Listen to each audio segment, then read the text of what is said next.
Hello everyone, and welcome back to Midnight Horror. I know many of you use these videos to fall asleep, so before you drift off, I'd love it if you could leave a comment letting me know where you're listening from around the world. Also, don't forget to like and subscribe if you're enjoying this video. Story 1. I was house sitting for my aunt while she and her husband took a 2-week cruise. The house was a modest single story in a quiet suburb, surrounded by trimmed hedges and white picket fences. She'd asked me to water the plants, collect the mail, and just be around to keep the place from seeming empty. It sounded easy enough, and I didn't mind the peace and quiet for a while. The first few days were uneventful. I worked remotely, made simple meals, and spent evenings watching movies in the living room. Everything in the house was just as I remembered it from past visits, familiar, safe, even a little boring. But on the 4th night, while brushing my teeth before bed, something odd caught my attention under the bathroom sink. I had dropped the toothpaste cap and bent down to grab it when I noticed a faint blinking red light. At first, I thought it was a reflection from something else, maybe the light on the electric toothbrush charger, but when I opened the cabinet door, I saw it clearly. A tiny black device, no larger than a quarter, was tucked behind the plumbing. It had a small lens and was wired to something deeper in the shadows. My stomach twisted as I reached in and carefully pulled the device free. It was a camera, one of those miniature ones you see in spy movies, and it was definitely active. The red light kept blinking steadily, and a thin black wire snaked back behind the wall. I followed it with my fingers, heart hammering in my chest, until I found a small transmitter taped to the back of the cabinet wall. I backed away quickly, my mind racing with questions. Who had put it there? How long had it been recording? I felt sick at the thought of someone watching my aunt, maybe even strangers before her. I turned off the bathroom light, shut the door, and sat on the edge of the couch, the camera clutched tightly in my hand. It took me nearly an hour to calm down enough to call the police. When the officer arrived, he examined the device and nodded grimly. He asked a few questions: how long I'd been staying there, whether my aunt had mentioned any previous break-ins, if I'd noticed anything else unusual. I told him everything I knew, which wasn't much. The camera had clearly been placed with care. He radioed for another officer and started searching the rest of the house. I followed at a distance, every creak of the floorboards making me jump. They checked behind vents, under furniture, even inside the light fixtures.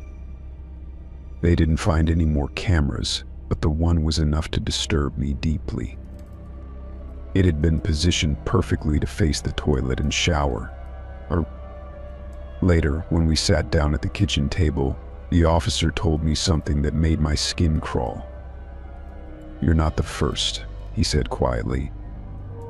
"There's been a few reports like this in the last couple of months. Same setup, tiny cameras, usually under sinks or hidden in vents. Always in this neighborhood." I stared at him, unable to process what that meant. He explained that the cameras were hard to trace. The transmitters were short range, meaning whoever set them up had to be nearby to collect the data. Some might have been Bluetooth or Wi-Fi based, but most were designed to be picked up manually.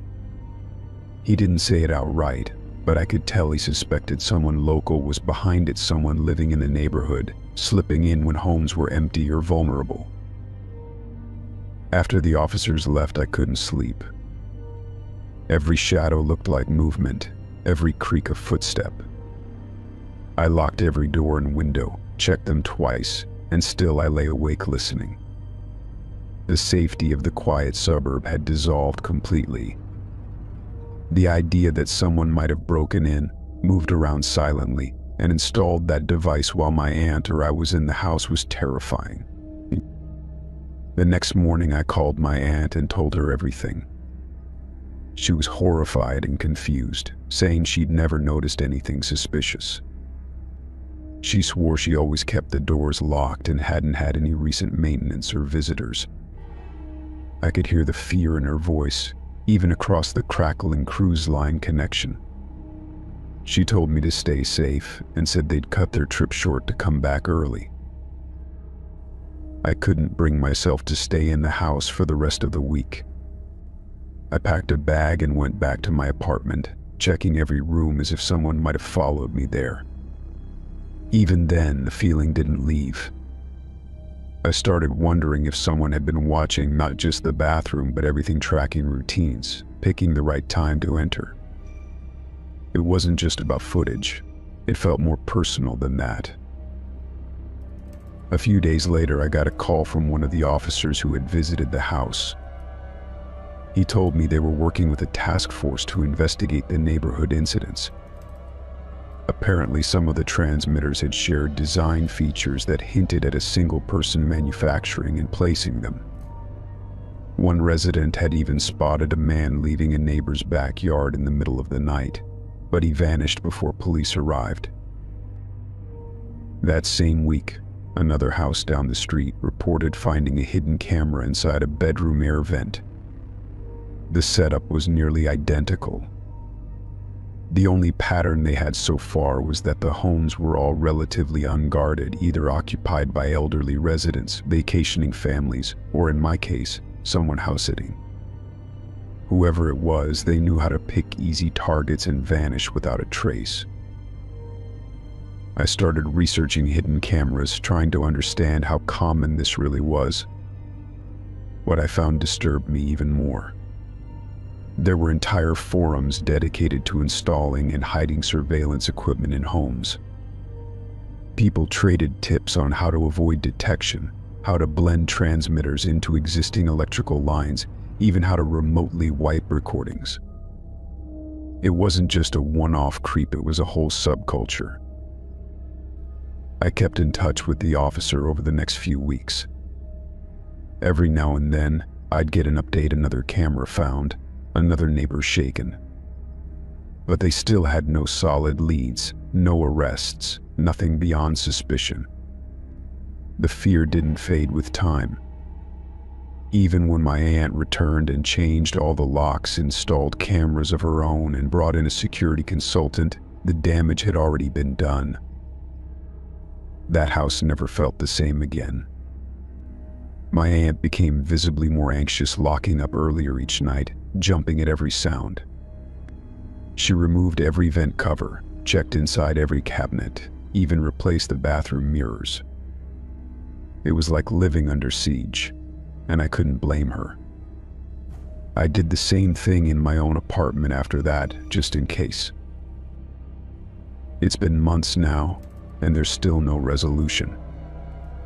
The police believe the person may have moved on or stopped altogether, but there's no guarantee. Every time I visit my aunt, we both check the house like it's a ritual. We say it's for peace of mind, but the truth is, we're still scared. Whoever did it is still out there, and we may never know just how much they saw or why. Story 2. I started taking my dog to the local dog park a few months after moving into my new apartment. It became part of our routine: late mornings, the same crowd of regulars, the casual conversations. That's when I started noticing him. He wasn't there every day at first, just now and then, standing off to the side with a cup of coffee and no dog of his own. At first, I assumed he was meeting someone or maybe just liked being around dogs. He always seemed polite enough, offering a nod or a quiet comment about the weather or someone's pet. Eventually, he started talking to me more often. Just small talk, harmless. He asked my dog's name, commented on how well-behaved she was, and told me he used to have a golden retriever that passed away. He never gave a name, and I never asked. We weren't friends, just two people who happened to be in the same place at the same time. I started seeing him more regularly, though. He was always there when I arrived, standing in the same spot, holding that same coffee cup like it was a prop. Something about him felt familiar, but I couldn't place it. One day he mentioned someone named Marissa, said it casually, like I'd know who he meant. I froze. Marissa was my sister. I hadn't mentioned her to anyone at the park. I barely mentioned her to people I actually knew. I laughed it off and asked if he had a friend by that name, hoping maybe it was just coincidence, but he only smiled and said, "No, I just think you two look alike." And that stuck with me all day. I went home and combed through my social media accounts, checking privacy settings, old posts, anything that might explain how he knew. I couldn't find anything that connected me to Marissa publicly. We weren't even friends online. It made me uncomfortable, but I told myself it didn't mean anything. Maybe it was a guess. Maybe he'd heard the name from someone else at the park. But it didn't stop there. The next week, he brought up the name of my college roommate. Not someone anyone would know unless they knew me very well. He said something about how Elise always seemed too neat for her own good, and I felt the hairs on the back of my neck stand up. Elise lived in another state. I hadn't spoken to her in years. It didn't make sense. I started going to the park at different times, switching up my routine. Early mornings, late evenings, even the occasional midday visit. But somehow he was always there. No matter when I went, he was leaning against that same fence, coffee in hand, like he knew my every move. My dog would run off happily, unaware, while I felt my stomach knot every time I spotted him. Then, one afternoon, it escalated. I was packing up to leave when he walked over and said, "You know, I liked your old apartment better. More windows. Better view of the street." My blood ran cold. I hadn't lived in my old apartment in almost a year. It was across town, a top-floor unit with wide glass windows that overlooked a small intersection. He described it perfectly. I didn't respond. I clipped my dog's leash, muttered a goodbye, and walked out of the park without looking back. My heart pounded in my chest the entire walk home. I couldn't shake the feeling of being watched. I didn't sleep well that night, or the nights after. I began double-checking the locks on my doors and windows. I started drawing the curtains shut even during the day. The next time I saw him, I didn't speak. I turned around and left the park. I knew I needed to report it, but part of me wondered if I was overreacting. He hadn't done anything technically. But the way he spoke, the things he knew, it all felt wrong. I kept my head down trying to go about my days, but every corner I turned, I felt like he might be there. Eventually, I started driving out to a different park across the city. It added nearly an hour to my schedule, but it felt safer. He never showed up there, at least not yet. Still, I couldn't shake the feeling that he knew more than he should. I started looking over my shoulder in parking lots. I started recognizing the sound of my own nervous breathing. One night I woke up to a noise outside my apartment. Not loud, just the creak of a step or the whisper of movement. I peeked through the peephole, but no one was there. I didn't sleep for the rest of the night.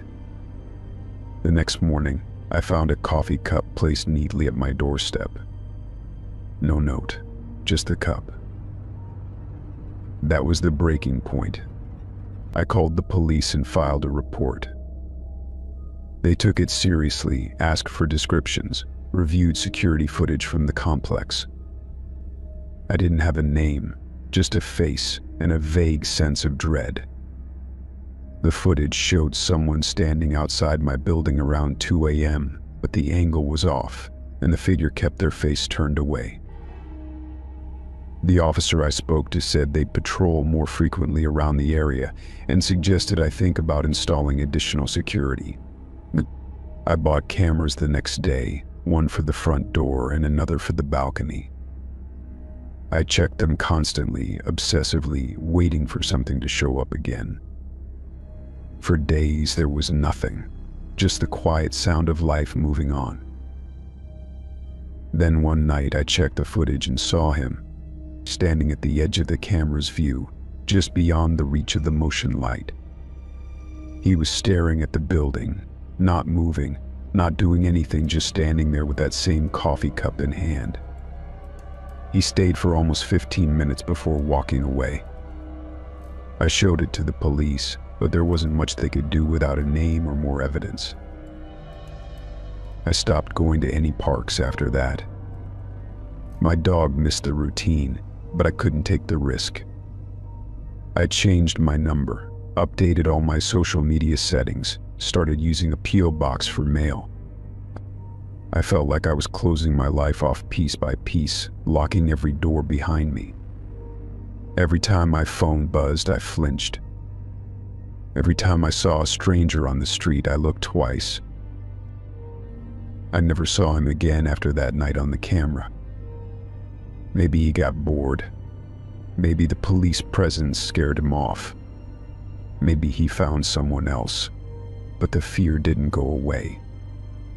I still wake up in the middle of the night and check the cameras.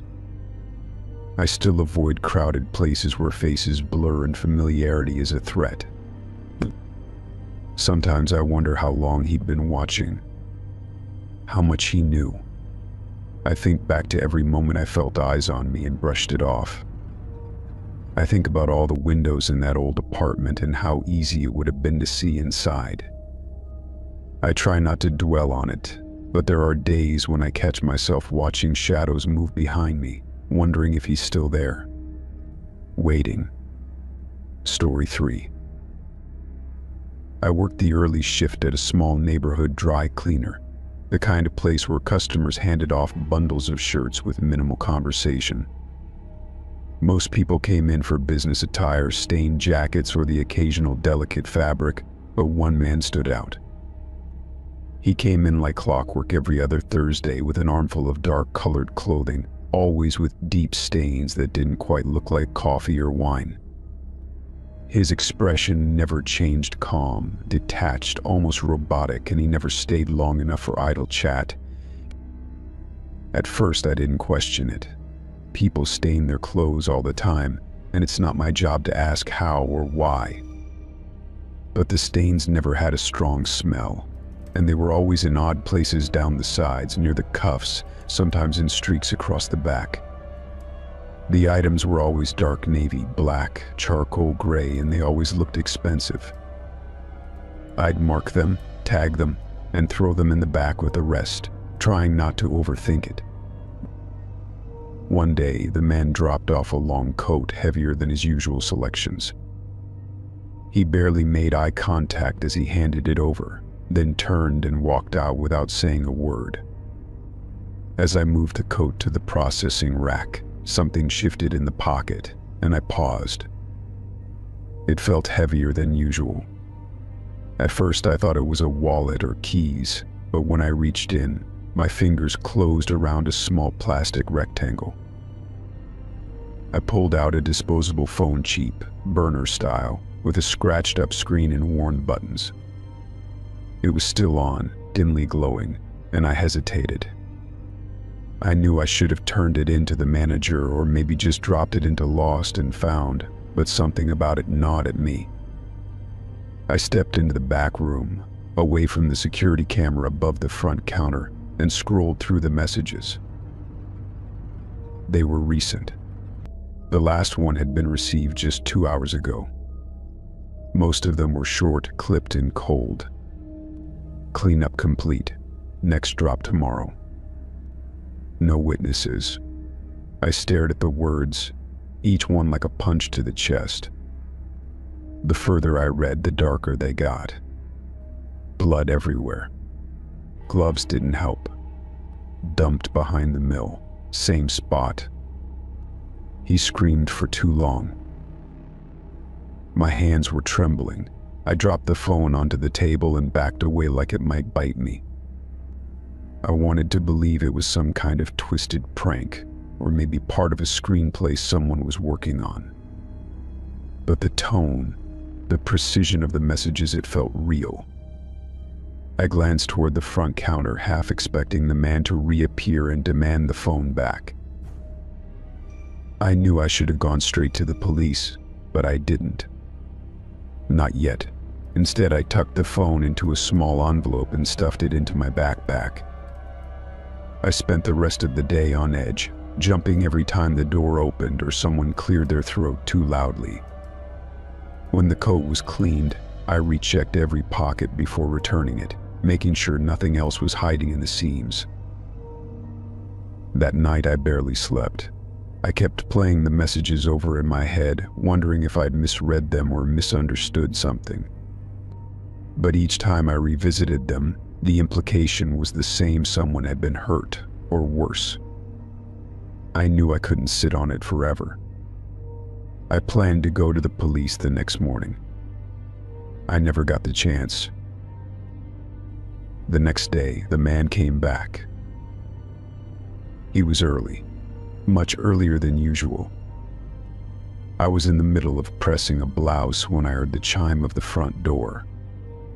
He stood there, empty-handed, scanning the place slowly before locking eyes with me. For the first time since I'd met him, he spoke more than a single word. "I think I left something in my coat," he said, voice low and steady. I tried to play it cool, pretending to check the shelves behind me. "Sorry," I said. "I didn't see anything in the pockets." "We always check before washing." He didn't blink. "Are you sure?" he asked. It would have been important. I nodded, plastering on a fake smile, my heart pounding in my ears. "Pretty sure. If it turns up, I'll set it aside." He stared at me for a few seconds longer than was comfortable, then gave a single nod and left without another word. The moment he was gone, I locked the door and flipped the sign to closed. I grabbed my backpack and headed out the back, walking as fast as I could without breaking into a run. I didn't go straight home. I took 3 different buses to get to a precinct 2 neighborhoods away. I didn't want him to know where I lived. At the station, I asked to speak to someone privately. I handed over the phone, explaining everything I'd seen and read. The officer on duty took it seriously, too seriously. He asked me to stay and give a full written statement, then made a copy of my ID and contact information. Before I left, he told me someone from the department's violent crimes unit would be in touch. I felt a little safer walking out of there, like I'd done something right. But over the next few days, I heard nothing. No follow-up call. No visit. I started to wonder if I'd imagined the whole thing. I kept checking local news, hoping to see a headline or report that confirmed what I'd found, but there was nothing. Just the usual thefts, accidents, and neighborhood updates. It was like the phone and everything on it had vanished. I told my manager that I needed time off, using a made-up family emergency as an excuse. I couldn't go back there. Not while he might still come in. Every time I left the apartment, I looked over my shoulder. Every unfamiliar car parked near my building made my chest tighten. I installed a new lock on my door and started keeping a bat by my bed. A week after turning in the phone, I got a call from a blocked number. I let it ring through the first time, but it called back immediately. I answered, expecting a cop or a telemarketer. Instead, it was a voice I didn't recognize, calm, clipped, and chilling. "You shouldn't have looked," it said. "You should have left it in the coat." Then the line went dead. I reported the call to the police, but they said without a number to trace or evidence of a direct threat, There wasn't much they could do. I asked if they were still investigating the phone. The officer on the line was polite but vague. "It's being looked into," he said. That was it. I never saw the man again. He stopped coming to the cleaner entirely, and no one matching his description came through in the following weeks. But the damage was done. I moved a month later, left the job behind, and tried to start over somewhere new. Still, sometimes I dream about that coat. The feel of the fabric, the weight of the phone, the messages. And every so often I wonder how many other coats he dropped off, how many others didn't check the pockets. Story 4. I used to tutor high school students in the evenings, usually between 6 and 9. But most of the sessions were uneventful, quiet, focused, nothing out of the ordinary. But there was one student, Emily, whose father always unsettled me. He rarely spoke more than a few words, yet his silence felt heavier than any words ever could. He'd hover at the edge of the room when I arrived, arms crossed, eyes following me without blinking. His face always looked stern, his gaze sharp and unwavering. Emily never acknowledged his presence. It was as if she was used to it, or maybe she learned to ignore it altogether. I'd try not to let it show, but every time I glanced his way, I felt a chill run down my spine. Their house was older, tucked into a neighborhood that felt too quiet for comfort. The windows were always half covered by thick curtains, and the lighting inside was dim. I'd usually sit with Emily at the dining table, reviewing algebra or English essays, while her father stood in the hallway, just out of the light. Even when I couldn't see him, I could feel his presence behind me, like a cold breath on the back of my neck. Sometimes I'd hear footsteps during the sessions, soft creaking on the wood floor upstairs. I asked Emily once if someone else was home, and she just said no without looking up from her notebook. I tried not to push it, figuring maybe it was just old pipes or the house settling, but something always felt off. I told myself it wasn't my business. I was there to teach, not investigate. Then one evening, he offered me tea as I was packing up. I declined politely, and his face didn't move, not even a flicker of annoyance or warmth. Just blank, like offering the drink was part of some calculated routine. I smiled, said goodbye, and walked quickly to my car, heart racing for reasons I couldn't fully explain. That was the last session I ever had with them. The following week, Emily's mother sent me a text saying they were moving out of state and that tutoring wouldn't be needed anymore. She thanked me for my time and wished me well. There was no mention of where they were going or why they were leaving so suddenly. I felt a weird kind of relief, like something heavy had been lifted off my shoulders. Weeks passed, and I started to forget about the unease. I kept tutoring other students, got busier, moved on. But one afternoon, after coming home from a session, I found a small brown package sitting on my doorstep. It was plain, unmarked, no return address. My name was written neatly on the front in blocky letters. Inside, there was no note, just a single Polaroid.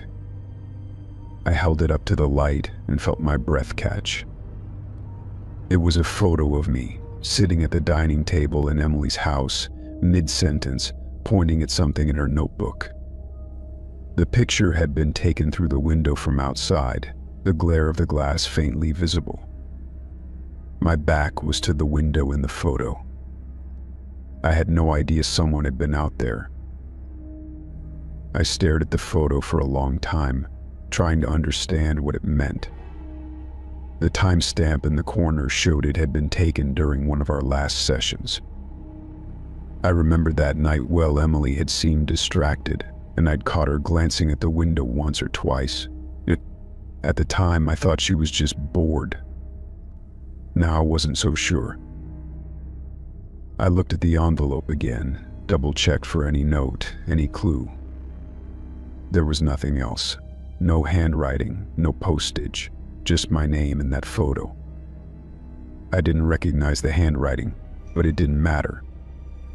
I knew who it had come from. There was no one else it could be. My skin crawled at the thought of him standing out there in the dark, watching us through the glass, camera in hand. I considered going to the police, but what could I even say? A photo had arrived in the mail. Creepy, sure, but not illegal. I didn't even know where they had moved. I felt helpless and exposed, like someone had reached into my life without permission and left a mark I couldn't erase. I locked every door and window that night and kept the lights on in every room. For weeks after, I felt like I was being watched. I'd catch glimpses of movement in my peripheral vision, only to turn and find nothing. My sleep suffered. I'd wake up in the middle of the night convinced I'd heard a knock or a creak of a floorboard. Sometimes I'd find things slightly moved in my apartment, nothing major, just enough to make me question my memory. Once I came home and found the light in my bedroom on, even though I was sure I'd turned it off before leaving. Another time, I found my front doormat flipped upside down. I told myself it was probably just wind or forgetfulness, but doubt gnawed at me. I couldn't prove anything, but I knew something wasn't right. Eventually, I bought a new deadbolt and added security cameras around my apartment. I kept my tutoring sessions to daytime only and met students in public places or at libraries. I didn't tell anyone about the photo, not even close friends. I didn't want to sound paranoid, though deep down I knew I wasn't. I knew what I'd seen, and I knew what I'd felt all those months tutoring in that house. Even now, I sometimes wonder where they ended up. If Emily ever got away from that house and her father. I hope she did. I hope she's okay. But sometimes I worry that he's still watching, still waiting for another chance to step into someone's life, quiet and unnoticed. The kind of man who leaves no footprints, only shadows and silence. The photo is still tucked in a drawer in my bedroom. I can't bring myself to throw it away. It feels like a warning, a reminder that not every threat announces itself with words. Some just stand outside the window, watching, waiting for you to look away. Story 5. The restaurant was buzzing with the usual hum of laughter and clinking silverware. I sat alone at a small table near the window, scrolling through my phone while waiting for my food. It had been a long week, and I just wanted some peace and a good meal to clear my mind. The warm light, the low chatter, and the comfort of solitude made it easy to settle into the moment. Then my phone vibrated. An airdrop notification popped up on my screen, offering to share a photo from someone nearby. I frowned. The preview image was of me sitting exactly as I was, head slightly tilted, one arm on the table. The picture had been taken just seconds ago, from close enough that I should have noticed. I immediately accepted the photo without thinking, my stomach sinking with a strange mixture of curiosity and dread. The image was crystal clear, showing my face in sharp detail, the background unmistakably the restaurant around me. My eyes scanned the room, but no one was looking in my direction. Everyone appeared absorbed in their own conversations or meals. I turned my phone over and stared into the restaurant, feeling exposed. Whoever took the picture had to be close within Bluetooth range, which meant they were still here. I tried not to make any sudden movements, not wanting to alert them that I knew. My gaze drifted slowly from table to table, but everyone seemed so normal.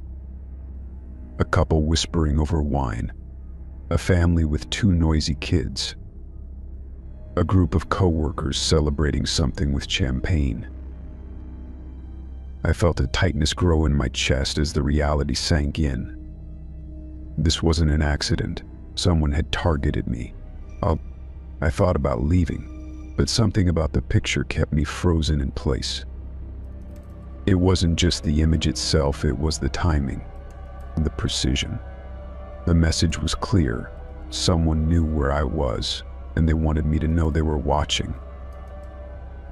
I glanced around the restaurant again, this time focusing on hands, people holding phones, snapping selfies, texting. No one was pointing their camera at me now. I considered showing the manager, but I didn't even know who to accuse. It would be useless. There were too many people, and any of them could be the one who sent it. The waitress came by with my food, and I tried to act normal, thanked her with a smile. As she walked away, I took a deep breath and tried to think rationally. Maybe it was a mistake. Maybe someone airdropped it by accident. But that logic fell apart quickly. Who takes a stealth photo of a stranger and then sends it back to them? That wasn't a mistake, it was deliberate. I opened the photo again, zooming in, hoping to find some detail in the background that would point to the sender. But the angle gave me nothing, just the restaurant's soft lighting and the back of someone's shoulder. No mirror reflections, no identifying features. Whoever took it had been careful. I pushed my plate aside, appetite gone, and pulled up the airdrop settings. The name attached to the photo was just a single letter, M. That didn't help. I checked the list of nearby devices, but M was no longer visible. Either they had left or turned off their phone's visibility. Either way, I was left with nothing but a sinking feeling, and a photo that now felt like a warning. I paid the bill quickly and stepped out into the night, the cool air hitting me like a slap. The street outside was dim, lit only by a few street lamps and the glow from shop windows. I looked up and down the sidewalk. People passed by, none of them paying attention to me. I started walking, unsure of my destination, just needing to be somewhere else. My thoughts spun as I walked. I went over everything I had done in the past few days. Was someone following me? Was it someone I knew? The idea unsettled me more than I wanted to admit. I didn't have enemies, not really. I lived a quiet life. This kind of thing didn't happen to people like me. When I got home, I locked the door behind me and checked all the windows. I drew the blinds tightly and made sure the security camera in my living room was still working. I tried to distract myself with TV, but my mind kept drifting back to the photo. The way it looked like it had been taken with intention, not just as a joke or casual observation. I uploaded the photo to my laptop and ran it through a few filters, zoomed in again, hoping to catch something I missed. But there was nothing new. Just me, alone at a table, unaware of the person behind the camera. I started to wonder if this was the only photo. What if there were more? What if I had been watched before and just hadn't noticed? Sleep didn't come easily that night. I lay in bed, every creak of the floor or gust of wind outside making my heart jump. My phone sat on the nightstand, the screen dark. Every few minutes I picked it up and checked it, half expecting another airdrop notification. None came. The silence was worse than noise. The next day I went back to the restaurant and asked the manager if their security cameras had caught anything. He was polite, but hesitant, saying the footage would only be reviewed in case of theft or an incident. I asked anyway, and he promised to check. I left my number, though I didn't expect a call. No days passed. I couldn't stop thinking about it. I watched people more closely now in line at the store, walking down the street, riding the train. Anyone could have been the one. A stranger with a camera, hiding behind a smile or a phone screen. My world, once simple and predictable, now felt full of unseen eyes. I started changing my habits, avoided sitting near windows, turned off my phone's Bluetooth. I even covered my laptop camera, something I used to laugh at people for doing. But now it didn't feel paranoid. It felt necessary. I didn't tell anyone about the photo. Not friends, not coworkers. I couldn't explain it without sounding crazy. Eventually, I stopped going out alone. The idea of being watched, even in a crowded place, was too much. I ordered food in, worked from home when I could, and rarely answered unknown numbers. But no more photos came. No more messages, just silence, the kind that hums in your ears when you're waiting for something to happen. One night, weeks later, I got a call from an unknown number. I didn't answer. A minute later, a text came through. It was another photo. This time it was of my front door, taken from the hallway. I hadn't heard anyone. I hadn't seen anyone on the security camera. But the message was clear: someone knew where I lived, and they were still watching. Story 6. I picked up the weekend cleaning job to make some extra money. The pay was decent, and the cabins were remote enough that I didn't mind the quiet. Most were empty by the time I arrived, and the work was simple: sweep the floors, change the linens, take out the trash.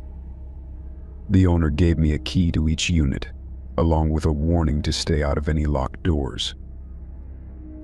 One of the cabins stood out from the rest. It was the largest, situated at the edge of the property, half hidden by trees. It gave off a strange vibe the moment I stepped inside. The air felt stale, the furniture slightly off, and unlike the others, there were security cameras mounted in nearly every room. I told myself they were probably fake, just there for show. Plenty of places used dummy cameras to deter theft. But something about these didn't sit right. The red LED lights blinked steadily, and they were aimed precisely at the bed, the shower, even the toilet. It made me uncomfortable, but I brushed it off and got to work. As I cleaned, I kept glancing at the cameras. I didn't like the idea of being watched, even if it was just by an empty lens. I was almost done when I noticed a door in the hallway that wasn't on the floor plan the owner had given me. It was locked tight, with a keypad instead of a traditional knob. I remembered what the owner said: stay out of locked rooms, but curiosity got the better of me. I knelt down and inspected the keypad. It had smudges on certain numbers, like it had been used frequently. I tried a few basic codes: -1234, 00000, but nothing worked. Still, the door stuck in my mind the rest of the day. The next weekend, I returned with a plan. I'd found a YouTube video on bypassing basic keypads, and I figured it wouldn't hurt to try. After finishing my cleaning duties, I stood in front of the locked door again. My heart was racing as I tapped in a sequence using the most worn numbers. But to my shock, the lock clicked open. The room beyond was cold and dark, filled with a low hum of electronics. I flipped the light switch and stood frozen at the sight in front of me. The walls were lined with monitors, dozens of them, each screen showing a different cabin at different times. Some were live feeds, others were clearly past recordings. I moved closer, staring at the footage. Guests eating dinner, showering, sleeping, undressing. The cameras had been recording everything, all without their knowledge. The timestamps went back years. It wasn't just recent guests, it had been going on for a long time. There were filing cabinets against one wall, each labeled with a range of dates. I opened one and found rows of labeled USB drives. Each one had names, dates, and cabin numbers. It was organized meticulous. Whoever set this up wasn't just spying for fun. They were archiving it. I backed away, stomach churning, heart hammering. This wasn't just a creepy secret. It was criminal. I pulled my phone out to take pictures, but then stopped. If the system was still live, whoever set this up might be watching me right now. I looked around for a power switch or something to shut everything down. I found a large breaker box near the door and flipped the main switch. The screens flickered off one by one, and the hum faded into silence. I felt a small wave of relief, but it didn't last. I locked the door behind me and cleaned up quickly. Every creak of the cabin made me jump, convinced someone was about to walk in. I couldn't stop thinking about those guests, unknowingly filmed in their most private moments. I had to do something, but I didn't know who to trust. That night I didn't sleep. I kept seeing the monitors in my mind, the way the cameras had been aimed so precisely. I thought about all the families, couples, and solo travelers who'd stayed there, completely unaware. The worst part was wondering what had been done with the footage. Was it online? Sold? Owned? I decided to contact the police the next day. I didn't have physical proof, but I gave them the address and told them everything I saw. They took my statement and said they'd investigate. I could tell they were skeptical, probably thinking I was exaggerating or mistaken. Days passed with no word. I kept calling, but they said the owner denied everything, claimed the cameras were part of an old security system no longer in use. I knew it was a lie. The footage was recent, the system still running. But I had no proof now, nothing to back up my story. The next weekend, I went back to work like normal. I wasn't sure what I was doing, maybe hoping to find something I missed. When I reached the cabin with the cameras, I found the keypad door had been removed completely.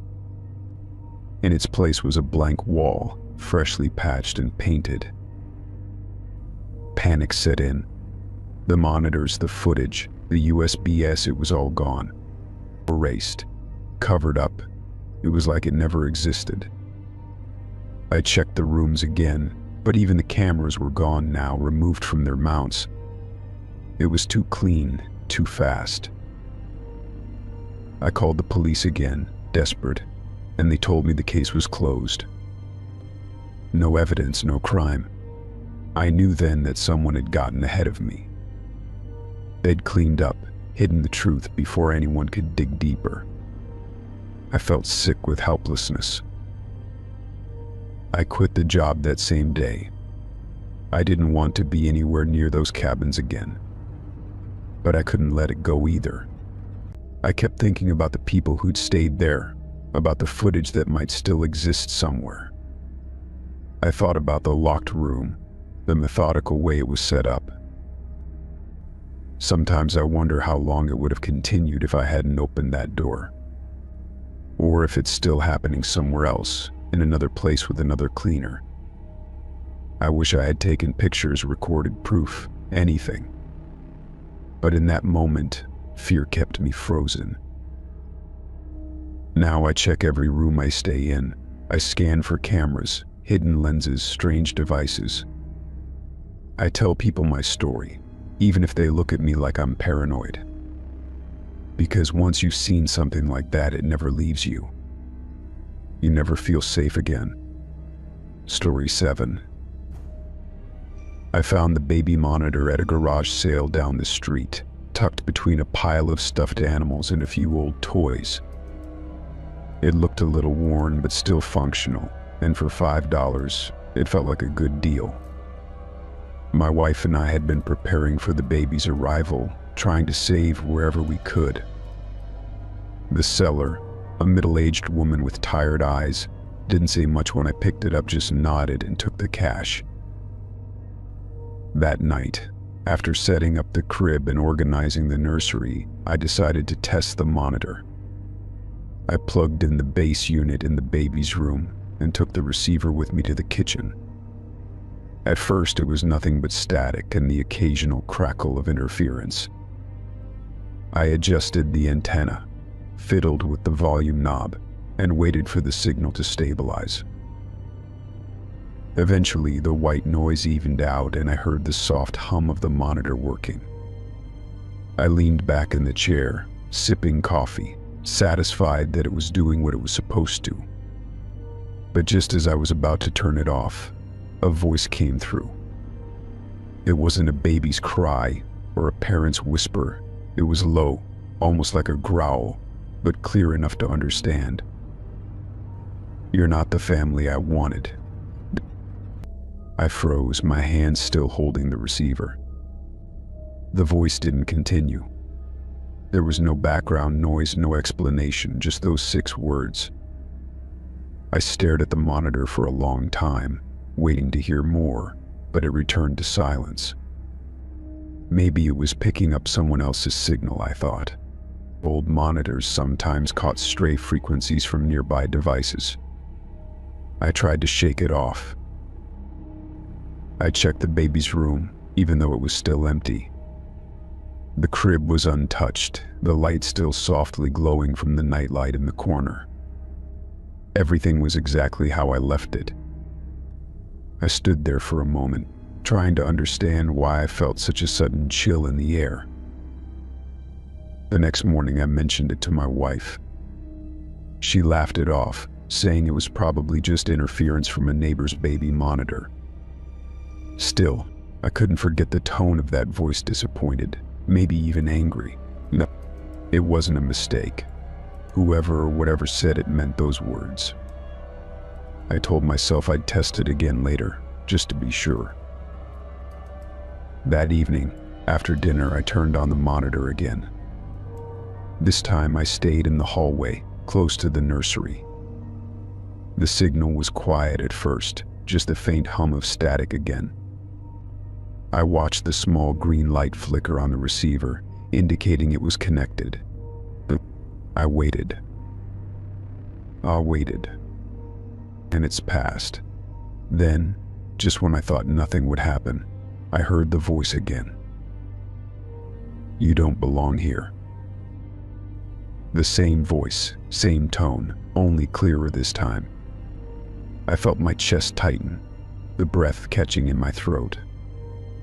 I stepped into the nursery, heart pounding, looking around the room for anything out of place.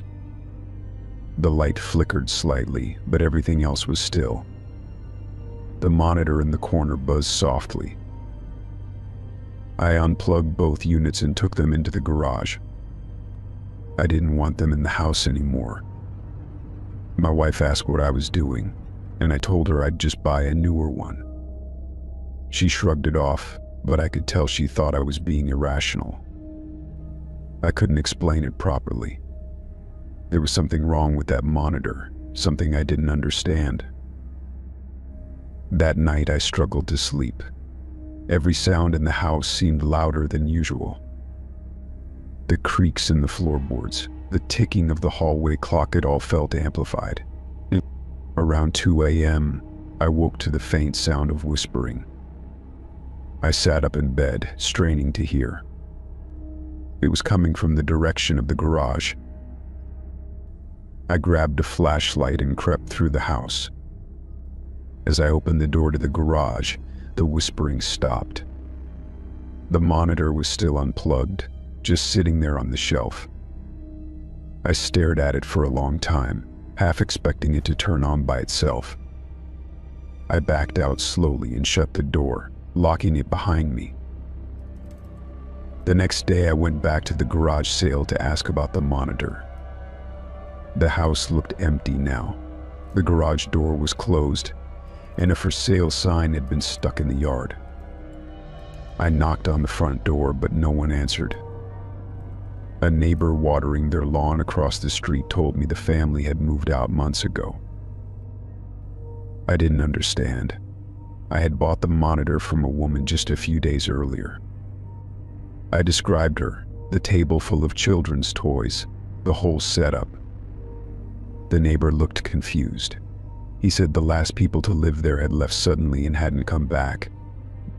No one had seen any garage sale. I drove home with my stomach in knots. My hands gripped the steering wheel tighter than they needed to. None of it made sense. I was starting to question if I had imagined it all.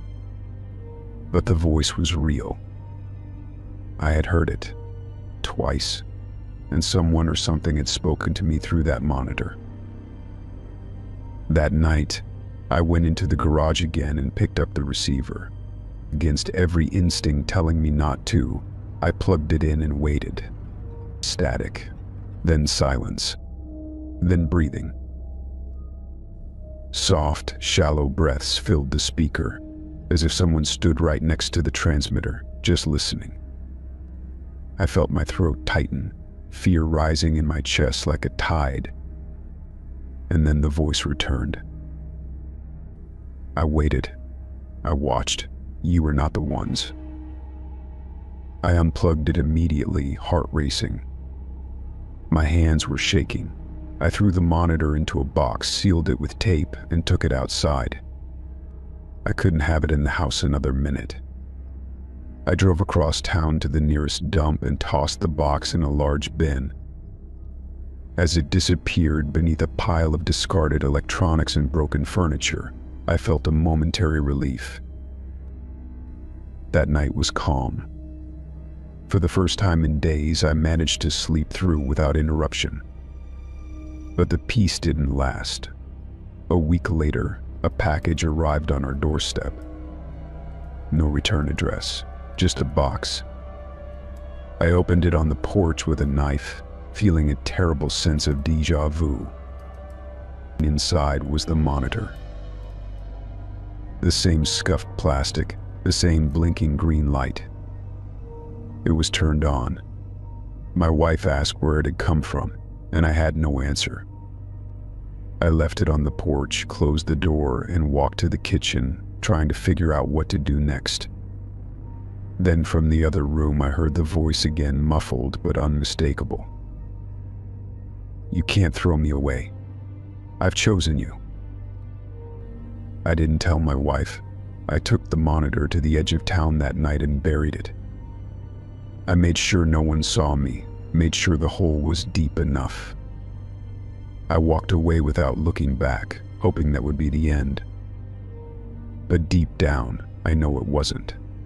Sometimes at night I still hear the static, and I wonder how long it will take for it to find its way home again. Story 8. I was sorting through my grandpa's military things in the attic after his funeral, a task I'd been avoiding for weeks. The air was thick with dust and age, and the wooden beams above creaked with every shift in the wind. Most of the boxes were filled with old uniforms, faded medals, and worn photographs of men whose names I didn't recognize. Then I found a metal box under a pile of blankets, heavier than the rest, with the words Project Red Hand stenciled faintly on the lid.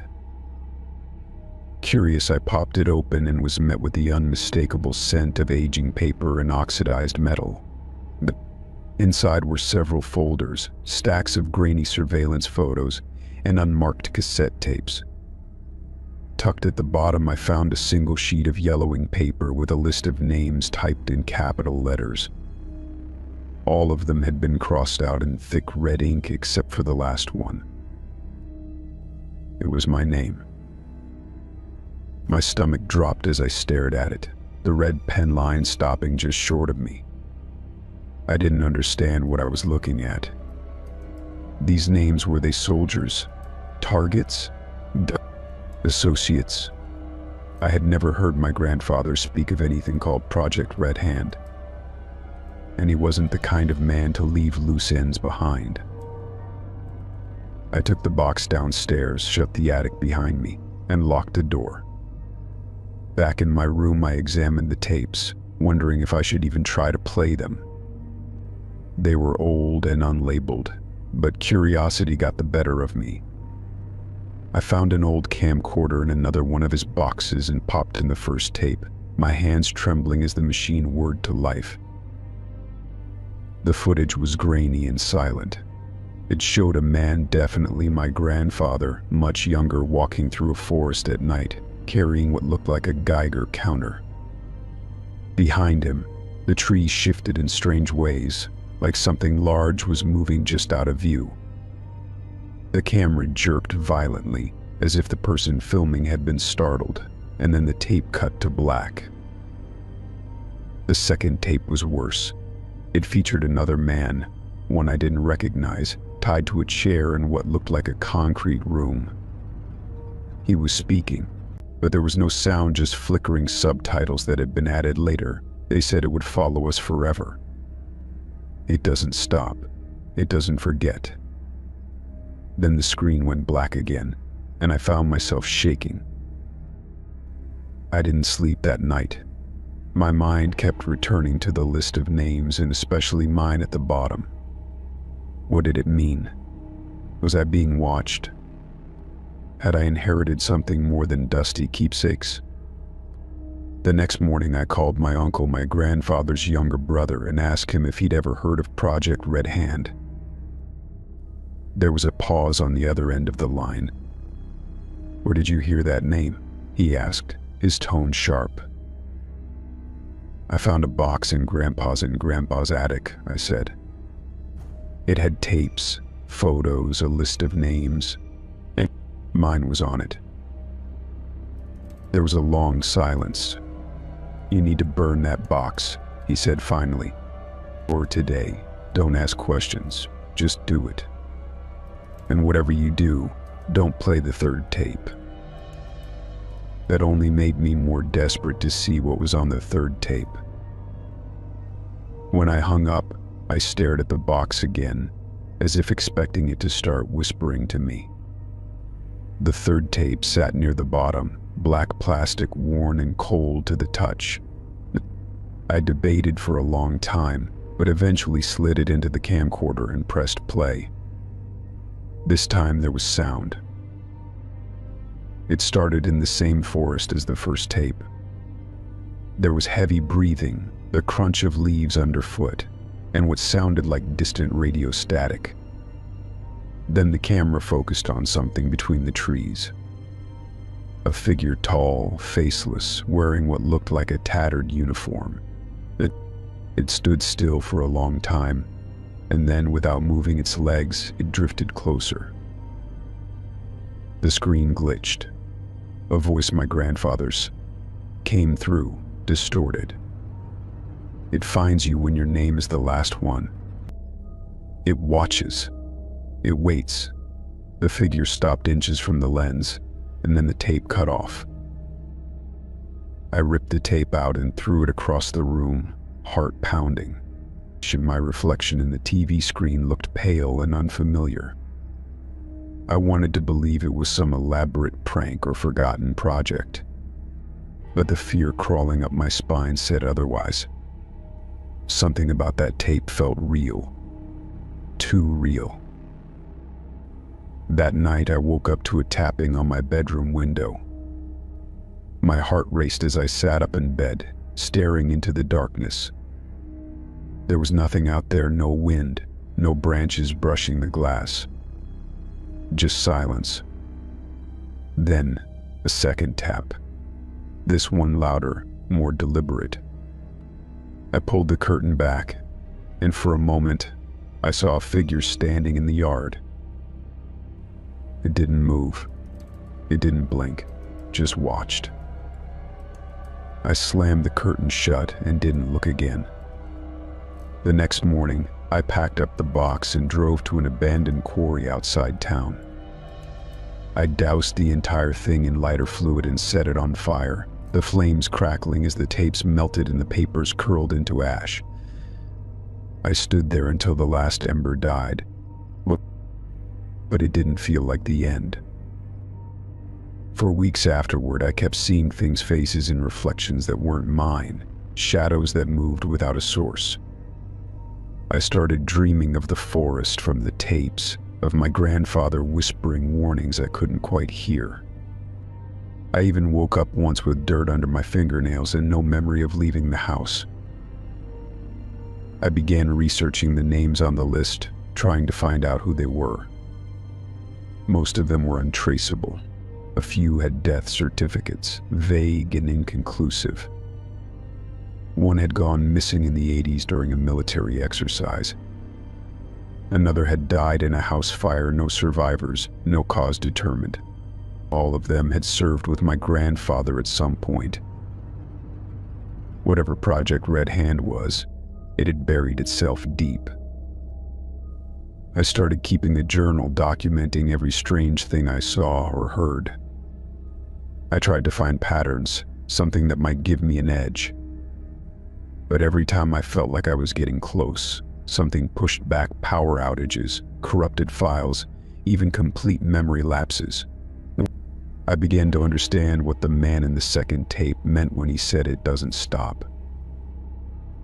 Eventually, I stopped trying to explain it and started preparing for it. I moved frequently, never staying in one place for more than a few months. I kept my name off public records as much as possible. I learned how to listen for it, how to tell when it was close. The air would grow cold, the lights would flicker, and then it would appear, just out of reach. I don't know what it is.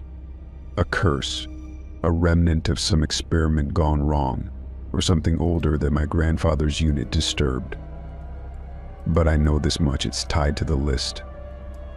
And as long as my name is the last one, it won't stop until I'm gone too. Story 9. My apartment was in a quiet building on the outskirts of town, the kind of place where you didn't get much attention. The walls were thin, and you could hear almost everything, but it was peaceful. It was a place to live without being noticed, something I appreciated after moving here to get away from the hustle and bustle. My neighbor, however, was different. He was quiet, kept to himself mostly, but he had a habit that caught my attention. He always left his blinds open, no matter the time of day. It wasn't the kind of thing that would normally stand out, but for some reason I noticed it every time I walked past his apartment. He lived in the unit across from mine, and we shared a view of the parking lot.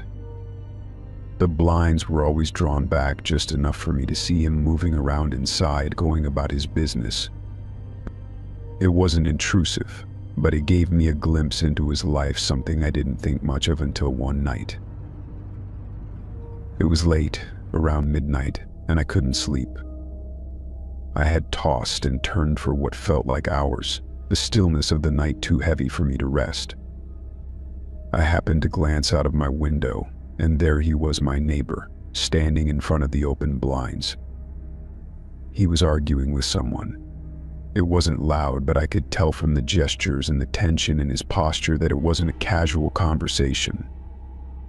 The other person was out of my view, but their presence was obvious, even if I couldn't hear their words. I leaned closer to the window, watching intently. The argument seemed to escalate. My neighbor's body language grew more defensive, his hands shaking slightly as he raised them in a pleading gesture. The other person must have been just out of the frame, but I could sense the anger in the air. Something about the whole scene felt off. I wasn't sure if I should be witnessing it, but the curiosity was too strong. The argument went on for several minutes, the intensity in the room growing. It felt like something important was happening, but I couldn't make sense of it. Then, just as suddenly as it started, the argument stopped. My neighbor lowered his hands and stepped back. He looked shaken, almost defeated. I didn't know if the other person had left or if they were still there, but my neighbor seemed to collapse into himself.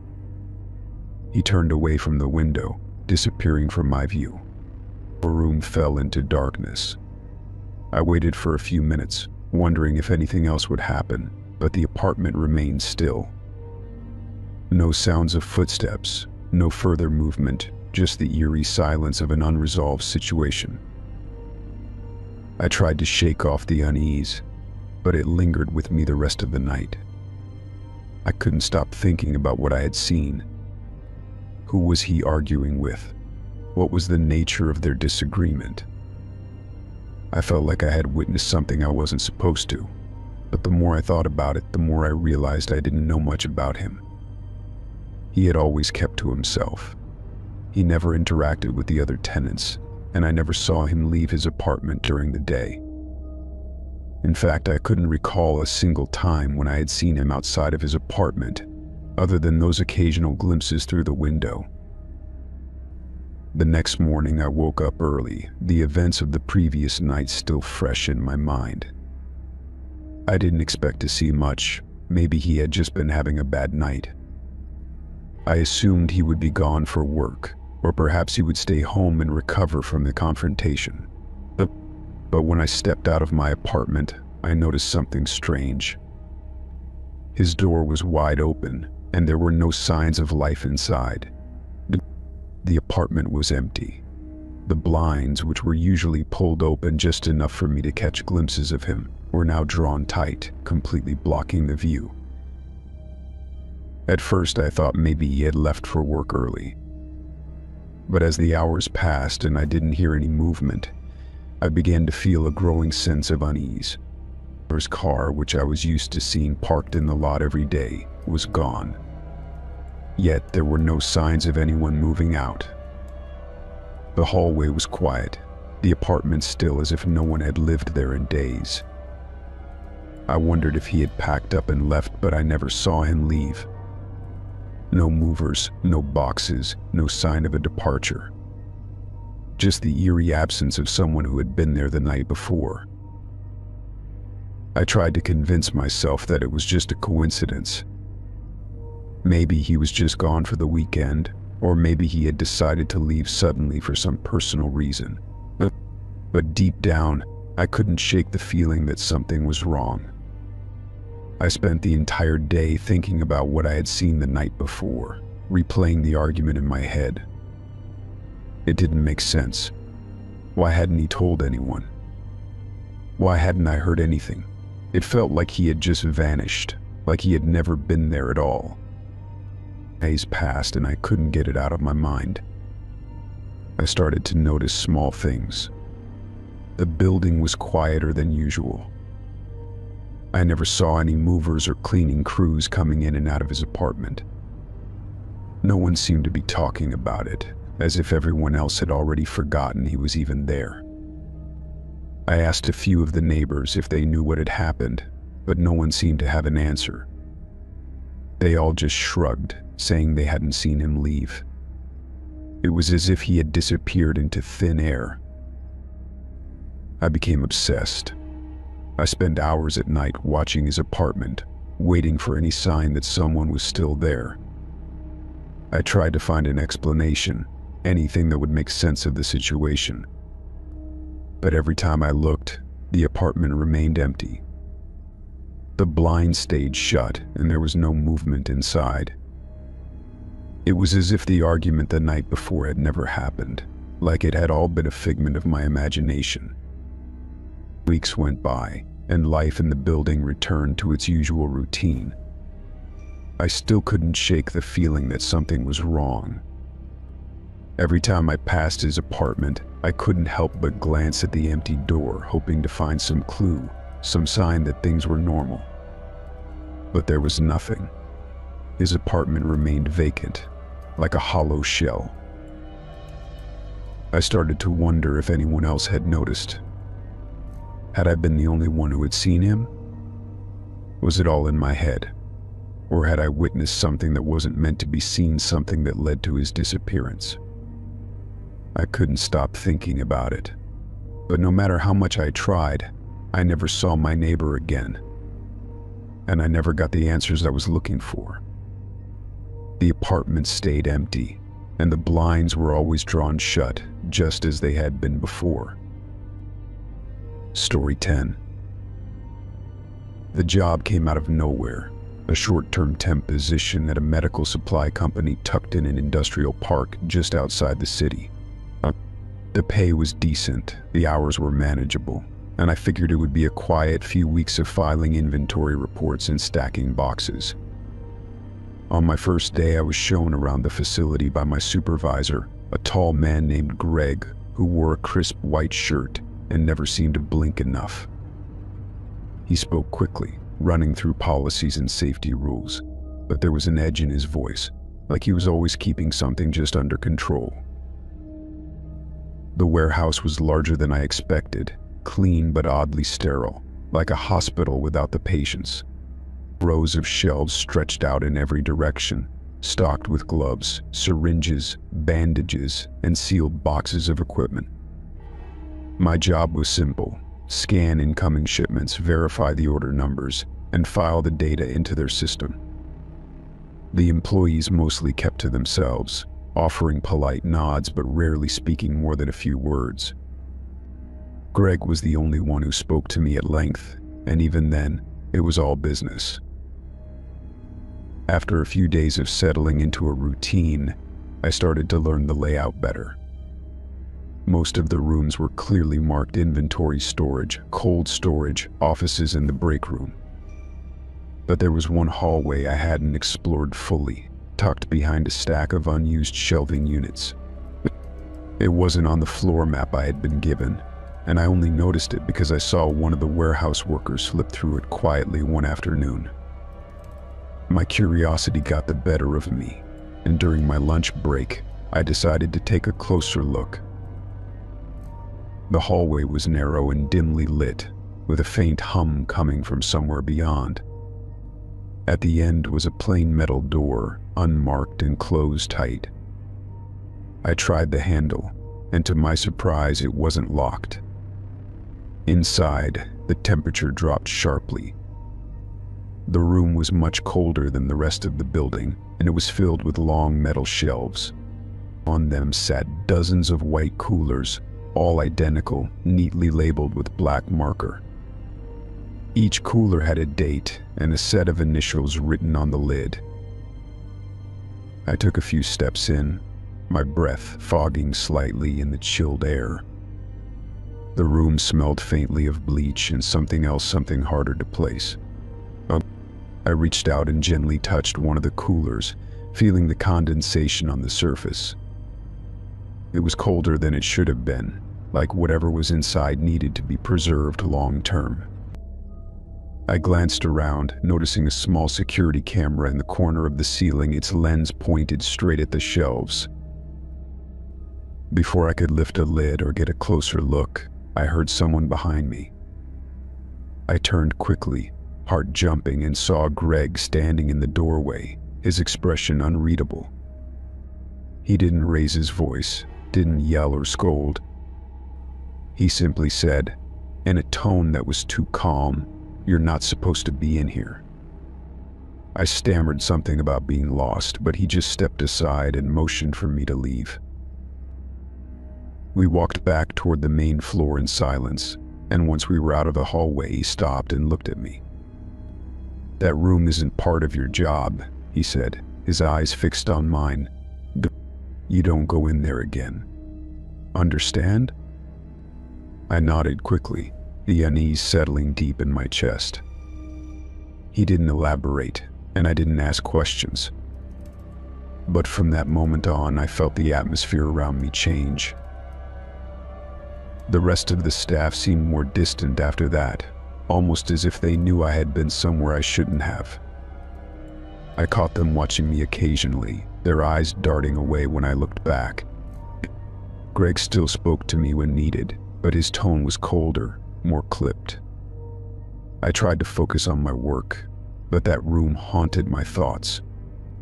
What were in those coolers? Why were they unmarked in the inventory system? Late one afternoon, when most of the staff had left early for a company event I wasn't invited to, I stayed behind to finish up some data entry. My curiosity got the better of me again, and I made my way back to that hidden hallway. The door was still closed, and this time I brought my phone with me. I stepped inside, quickly snapping a few photos of the room, the coolers, and the labels. The air was still freezing, and the silence felt heavier than before. Just as I was about to turn and leave, I heard the faint sound of footsteps echoing down the hallway. I froze, heart pounding, and ducked behind one of the shelves. The footsteps grew louder until they stopped just outside the door. I held my breath, waiting. After a long pause, the door opened slowly, and someone stepped inside. I didn't recognize him. He wasn't one of the regular staff. He wore a lab coat and carried a clipboard, walking straight to one of the coolers without noticing me. He opened the lid, checked something inside, scribbled a note on his clipboard, then closed it and left without a word. I waited several minutes after the door shut before slipping out of the room. I went straight home, shaken and confused. That night, I examined the photos on my phone. The labels were clearer now. Each date was spaced exactly a week apart, and the initials seemed to repeat in a pattern. The coolers weren't just stored items, they were organized, monitored, maintained. I started searching online for clues, but nothing came up about the company beyond its standard public information. No complaints, no lawsuits, nothing out of the ordinary. I tried tracing the initials against employee records, but most didn't match anyone I worked with. I couldn't shake the feeling that the company was hiding something much bigger than unlisted storage. The coolers looked too deliberate, too carefully kept. I began to suspect they held biological material, possibly organs, samples, something illegal. When I arrived at work the next day, Greg was waiting for me by the front desk. He didn't speak at first, just stared. Then he handed me an envelope. "Your assignment's ended early," he said. "You've been reassigned by the temp agency. No need to return." I didn't argue. I took the envelope and left without a word, sensing that pressing the issue would only bring more trouble. Later, I contacted the agency, but they had no record of a reassignment. In fact, they claimed the position had ended naturally, and the company provided no reason for the sudden termination. Well, I sent the photos anonymously to a few investigative contacts I knew, hoping someone might take it seriously. So far, I've heard nothing back. But I still think about that room, about those initials and those dates, and the cold air that seemed to cling to my skin long after I left.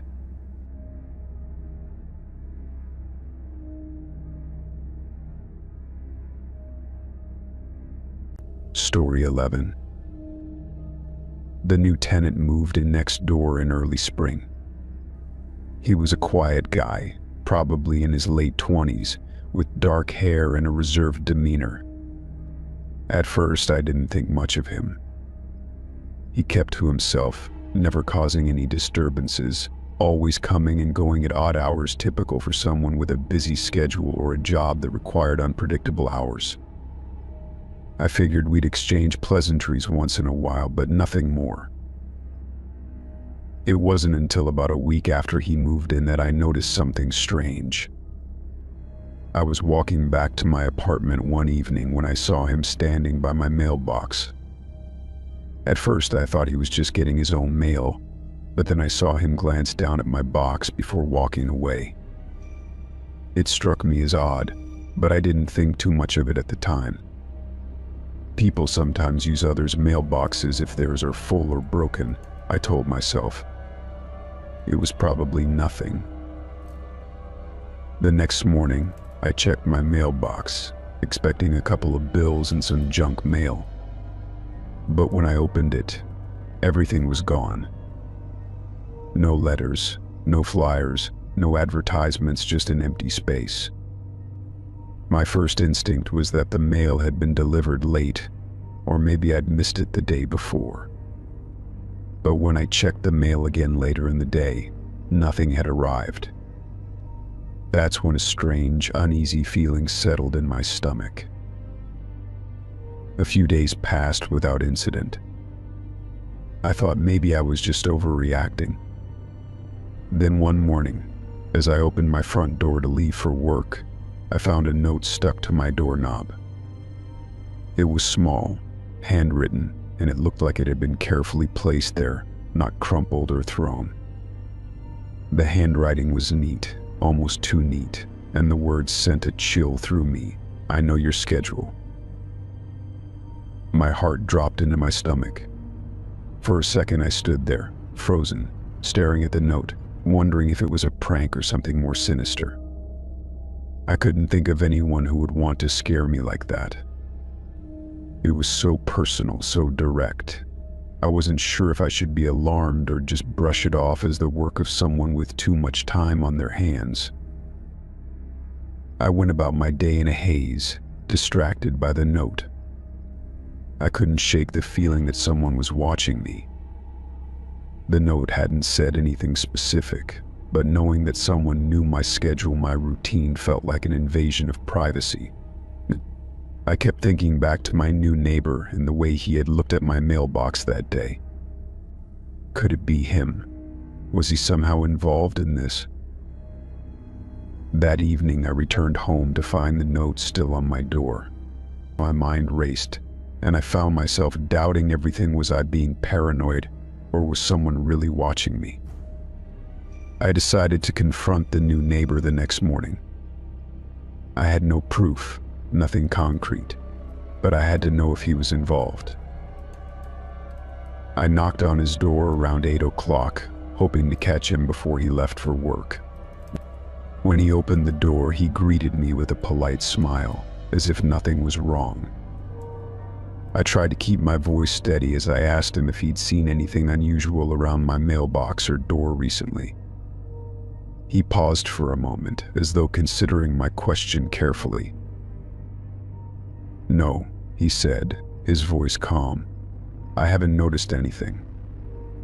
"Is everything okay? Okay?" I nodded, trying to act normal, but something about his tone made me feel like he was lying.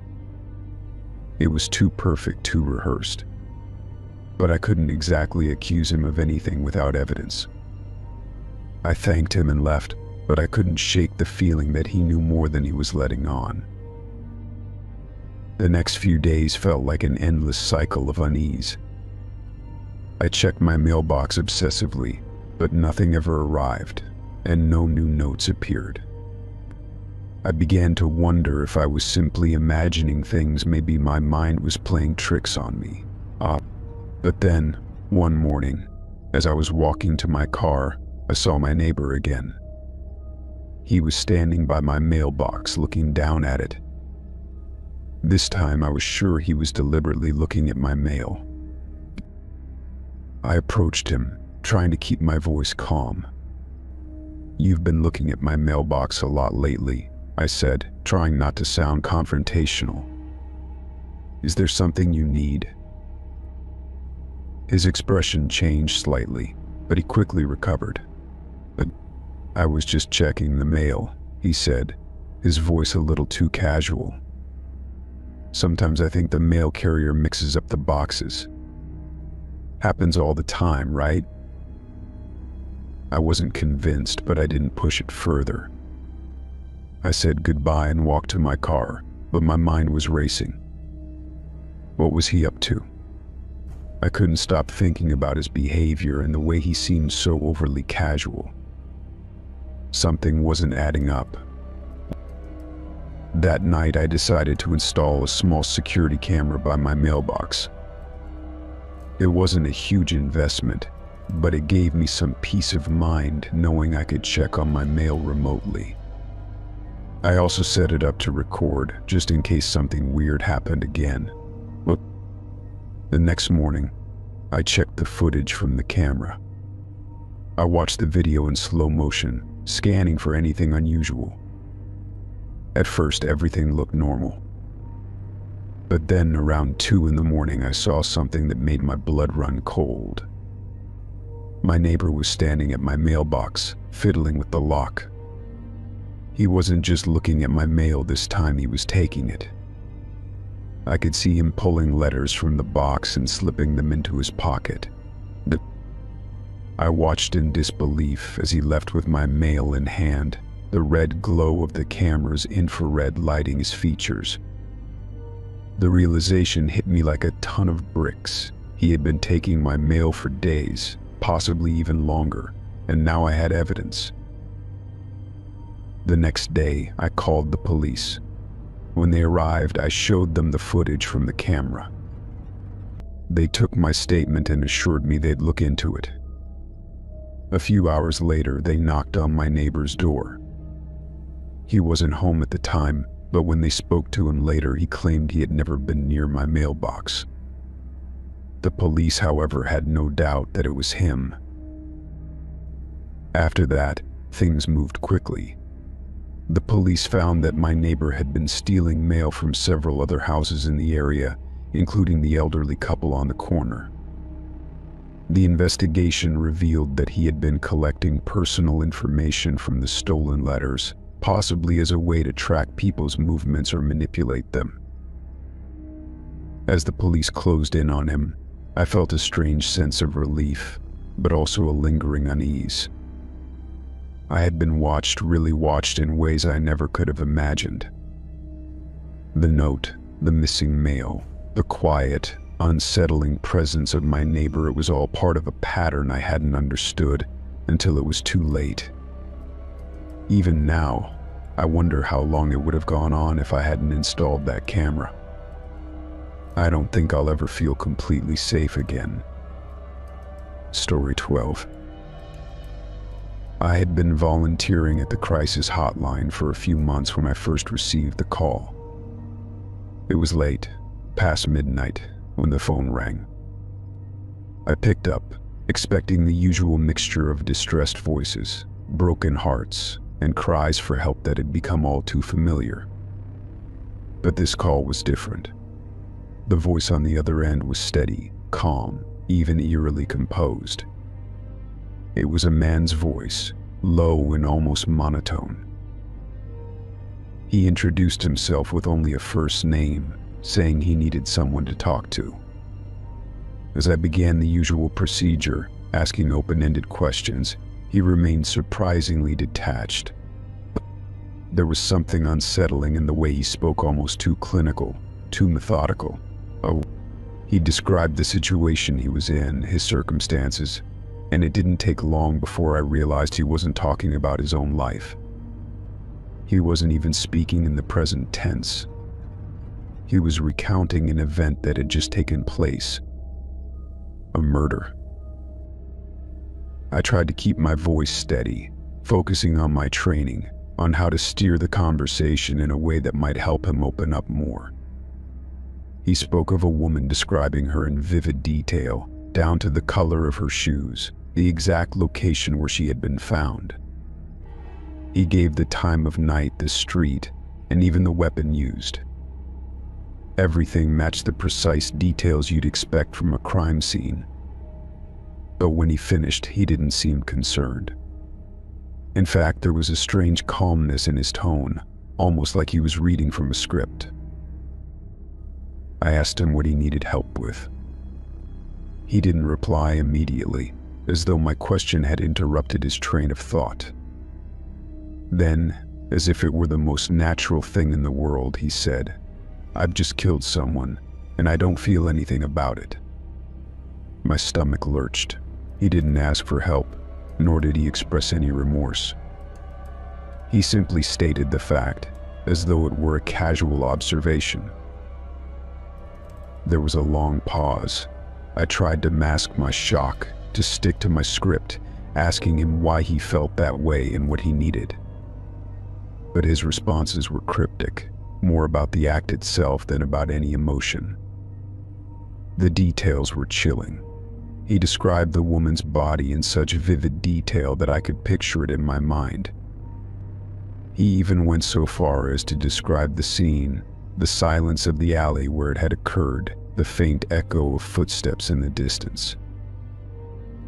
I felt a cold wave wash over me. It was as if time had stopped, and all I could hear was his voice. He spoke as if it were all a distant memory, not something that had happened just hours earlier. There was no panic, no emotion in his words. He wasn't looking for comfort or help, or even an apology. It was like he was simply narrating something that had happened to him, not something he had done to someone else. The conversation ended abruptly. He didn't say goodbye or hang up, but I could feel the line go dead. I sat there for a moment, stunned. I wrote down the details he'd provided, my hand shaking slightly as I scribbled. The address, the woman's description, the time, it all felt too real, too vivid. I knew it wasn't normal for someone to call in with such specific details about a crime, especially not before it had even made the news. The next morning, I barely slept. My mind kept replaying the call over and over. I couldn't shake the unsettling calmness in his voice. When I arrived at the hotline center for my shift, my supervisor greeted me with a somber look. She handed me a newspaper.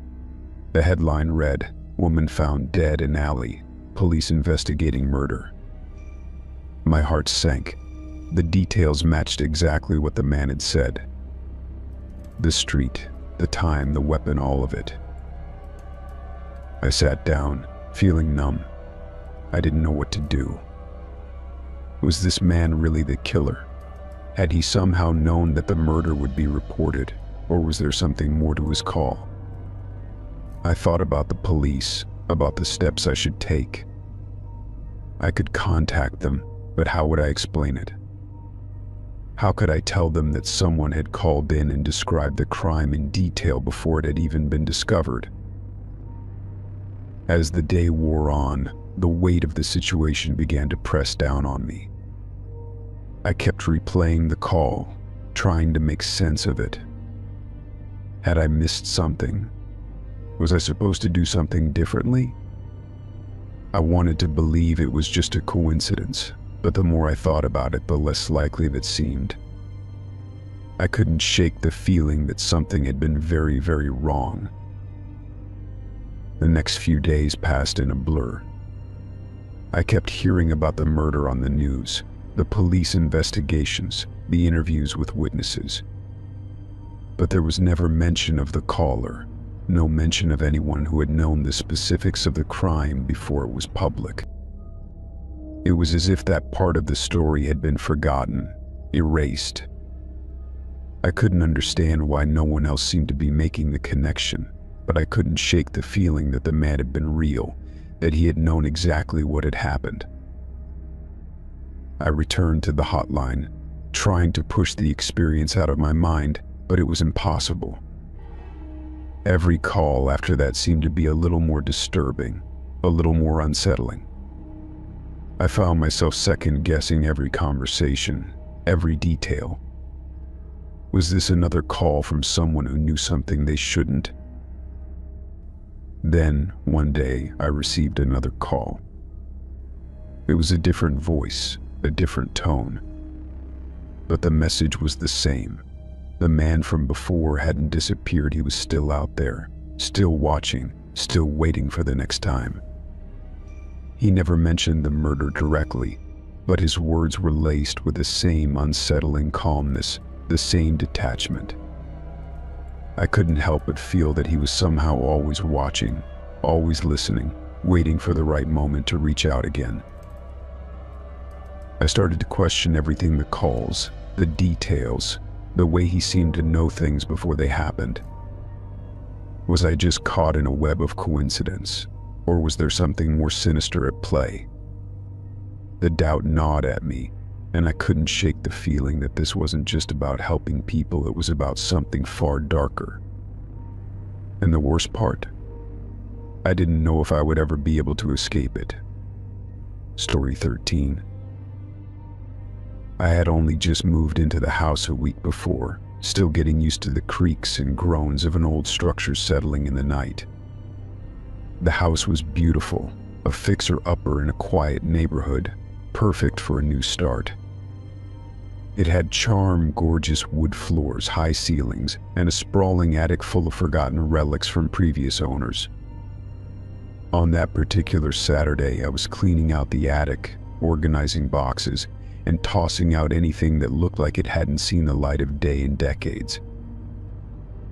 There were dusty old furniture pieces, boxes of Christmas decorations, and forgotten photo albums, but what caught my attention was a stack of old VHS tapes. They were stacked haphazardly, held together with a frayed rubber band. I was curious, but I almost tossed them in the trash without a second thought. Who still had a VHS player? But then I stopped myself, wondering if they held some kind of old family footage or something interesting. I found an old player in the corner of the attic and set it up. After a bit of fiddling, the machine hummed to life, and I slid one of the tapes into the deck. The screen flickered before showing a grainy black and white image of a room. The room looked familiar, too familiar. It was the very room I was standing in now. The camera angle was positioned perfectly in the corner, right where I had found the box of tapes. It was odd, but I didn't think much of it at first. Maybe it was just footage from someone who had lived here before. As I continued to watch, the tape seemed to go on forever. There was nothing particularly remarkable about it. The room was empty, dark except for a faint light from the corner, and the camera was motionless. But something felt off. The longer I stared at the screen, the more I realized how still the room was, how artificial everything looked. It was like watching a lifeless diorama. And then it hit me. There was something wrong with the way the room was framed. The placement of the objects, the angles, it all felt too precise. I popped out the first tape and shoved in another. This time the footage was clearer. The same room again, but now a person appeared. They were standing in the middle of the room, just standing there, staring at the camera. The figure was obscured by shadows, but I could make out their outline, a person in dark clothing. They didn't move, didn't speak. They just watched, as though waiting for something. My stomach twisted, a cold shiver running down my spine. I hadn't seen anyone enter the room. The door was shut. I could hear the tape whirring as it continued, but it was so unnerving that I pressed stop. My hands were shaking. I stood up from the chair, heart racing, my thoughts a chaotic mess. The room felt different now. The walls seemed closer, the air thick with a tension I couldn't explain. I had to know more, though. I had to understand what I had just seen. I grabbed another tape. The third one was similar to the first two, with a familiar view of the same room. But this time I saw something that made my blood run cold. In the corner of the frame, a figure was seated in a chair. Their head was slightly turned toward the camera, but they weren't looking directly at it. They were watching the room, just as I had been watching the tape. They were sitting still, eerily quiet. I backed away from the screen, breathing heavily. My mind raced. The person in the chair was in the exact same room I was standing in now. It was impossible. There was no way anyone could have set up this footage before I moved in. I had never seen these tapes before. I hadn't even known they existed. And yet here they were, documenting the very space I was occupying, as though I had been watched for days. It didn't take long before I realized something far more disturbing. I glanced at the other tapes scattered across the floor, feeling sick. The figure in the chair, the person in the room, looked exactly like me. I watched the footage again, and with every passing second, it became clearer. The person on the tape was wearing clothes that matched mine perfectly: my worn jeans, my old hoodie, even the socks I had thrown on that morning. The more I stared, the more I was certain it was me. My breath caught in my throat, and I suddenly felt incredibly small, as though the walls of the room were closing in. Was this some kind of prank? I considered the possibility, but there was no logical way anyone could have planted this footage. No one had known I was cleaning out the attic today. No one could have staged this. The tapes were old, perhaps years old. They were a relic of the house's past. But the most disturbing part was that the figure in the footage was clearly me, sitting in that chair, staring into the camera with an eerie calmness. It wasn't like anything I had ever done, any moment I could recall. It was as though someone was trying to make me believe I had been here before, that I was somehow linked to the house in a way I couldn't explain. My hands shook as I inserted another tape. This time I couldn't watch. I felt compelled to look away, to not see what was coming next, but my curiosity got the best of me. The image of the room appeared again, and I heard the familiar sound of the camera whirring. But this time something was different. The figure on the screen had moved. They were no longer seated in the chair. They were standing now, facing the camera directly. Their face was blurry, but I could still make out the shape of their features. And they were staring right at me. I rushed to turn the TV off, my heart pounding in my chest. Sweat trickled down my back as I stood frozen in the middle of the attic. The silence that followed was deafening. For the first time since I'd moved in, the house felt alive, watching me, breathing with me. I dropped the tapes back into the box, too terrified to watch anymore. But as I stood there, staring at the piles of boxes, I could feel it. I wasn't alone anymore. There was something or someone watching me. And it wasn't just the tapes. I could sense it in the air, as if the house itself was holding its breath, waiting for me to make the next move. I knew I had to leave. I didn't want to stay another minute in that attic, let alone the house. I grabbed my things, deciding I would stay with a friend until I figured out what to do next. As I stepped toward the stairs, I heard a faint noise from behind me. The unmistakable whir of the tape player. Slowly, I turned around. And the room was empty. The footage was still running. The figure was gone. But now, in the center of the frame, there was a single message written across the screen in block letters. "You can't leave." Story 14. It had been a long day, and I was beyond exhausted. The hours at work seemed to drag on endlessly, and I couldn't wait to get home. I pulled out my phone and called for a rideshare, hoping for a quiet, uneventful ride. The weather had been dreary all evening, the kind of foggy night that made the world outside feel dim and muffled, like everything was happening at a distance. When the car arrived, I didn't think much of it. It was just another sedan, the headlights cutting through the fog in front of me as I climbed in. The driver didn't greet me or say anything at all as I settled into the back seat. He was a middle-aged man, his hair graying at the temples, his face obscured in the dim light of the car's interior.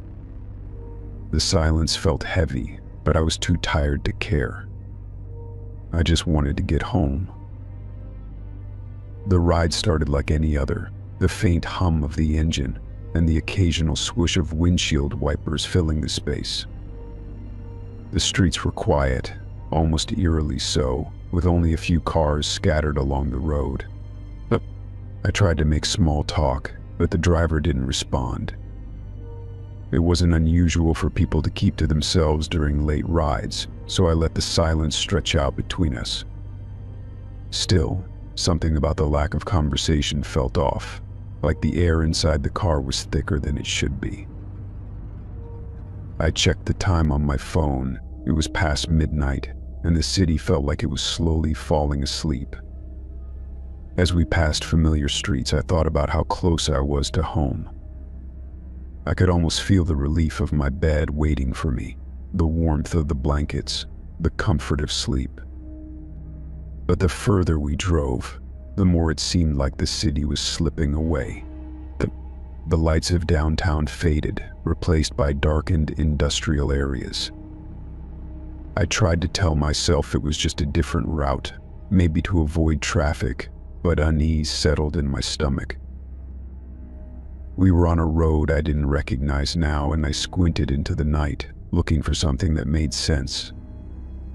There were no street lights here, only the occasional glow from an overhead sign or a faint reflection off an old brick building.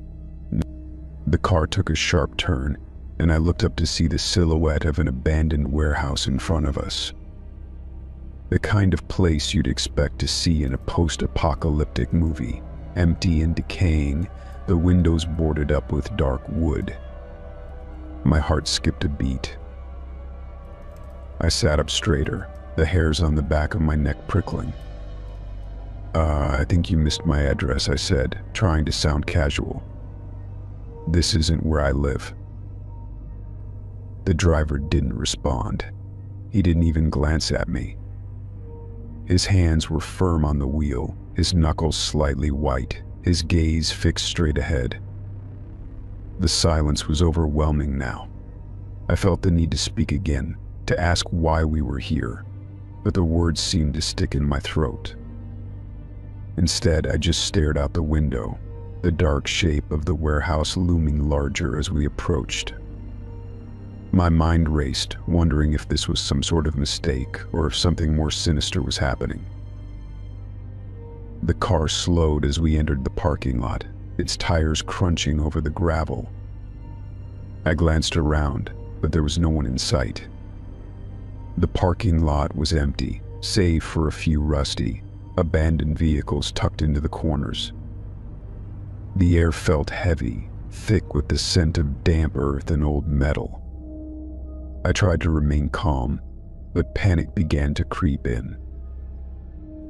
The car came to a stop, and I finally turned to face the driver, who was still staring straight ahead. My stomach twisted as I opened my mouth to speak, but before I could say anything, he turned his head toward me. His eyes were cold, unblinking, and for the first time I noticed the strange, almost unsettling smile that tugged at the corners of his lips. It wasn't the kind of smile that offered comfort or reassurance. It was the kind of smile that made your skin crawl. "This is where it ends," he said, his voice low and steady, like he had said those words 1,000 times before. His smile never wavered, and I felt a chill run down my spine. My throat went dry, and I swallowed hard, my pulse racing. I tried to open the door, but the handle didn't budge. I pulled at it, panicked now, but the door was locked. I looked at the driver, my breath coming in quick, shallow bursts. "What do you mean it ends?" I asked, my voice trembling. I couldn't hide the fear that had now taken over my body. My fingers fumbled for my phone, but I had no service out here, and I knew there was no way to get help. The isolation of the warehouse parking lot felt like it was closing in on me. The driver didn't answer. Instead, he leaned back in his seat and gave me a look that was impossible to read. It was a mix of something predatory, like he was enjoying my discomfort, and something colder, more detached, like he was simply fulfilling a task. I wanted to scream, to demand that he take me home, but the words wouldn't come. For a long moment, we just sat there, the silence stretching between us. I tried to steady my breathing, trying to think clearly, but fear clouded my mind. What was going on? Who was this man? Why had he brought me here? And what was going to happen next? Just as I was about to try opening the door again, the driver reached up and hit the button to unlock it. The sound of the click echoed in the car, and I jumped, startled. But before I could make a move, he spoke again, his voice cold and emotionless. "Get out," he said, his eyes never leaving mine. "Shh, now." Wow. My heart pounded in my chest as I quickly scrambled out of the car. I was too scared to even look back at him as I hurried to the edge of the lot, my mind racing with questions and dread. I didn't know what was happening, but something told me that staying in the car wasn't an option. As I reached the edge of the lot, I turned to look back, expecting to see the driver still sitting there, watching me. But the car was gone. The parking lot was empty, as if the whole thing had been some twisted nightmare. I didn't know what to do, where to go. All I knew was that I had to get out of there, as far away from that place as I could. I ran. I didn't care where. I just needed to get away from the empty lot, from the man who had somehow made my world feel small and dangerous. The sound of my footsteps echoed in the night, a frantic rhythm that matched the wild beat of my heart. The darkness around me felt suffocating, and I kept expecting to hear the sound of the car's engine behind me, to see the headlights creeping toward me in the distance. I didn't stop running until I reached the main road, where I finally flagged down a passing car. The driver looked at me like I was crazy, but I didn't care. I was too scared to explain, too shaken to even speak clearly. I just wanted to get out of there, away from the warehouse and the man whose words I couldn't forget. Later, when I looked at the route in the rideshare app, I saw that the driver's destination had been marked as complete the moment I had stepped out of the car. There was no record of the warehouse parking lot, no trace of where I had been. It was as if the entire thing had never happened. But I knew it had. I felt it deep in my bones, and I would never forget that smile or the words that still haunted me. This is where it ends. Story 15. I had worked in maintenance at the mall for a few months, getting used to the steady hum of the place, the familiar smell of freshly popped popcorn wafting through the air, and the dull buzz of fluorescent lights above me. It was a routine job, fixing broken lights, cleaning vents, and making sure the public restrooms stayed in working order. Most of the time I was left to my own devices, working in areas that people rarely went, like the back storage rooms or the narrow hallways behind the stores.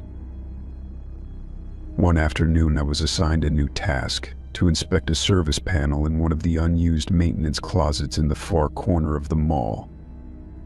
It was tucked away behind some shelving, and I had passed by it dozens of times without giving it much thought.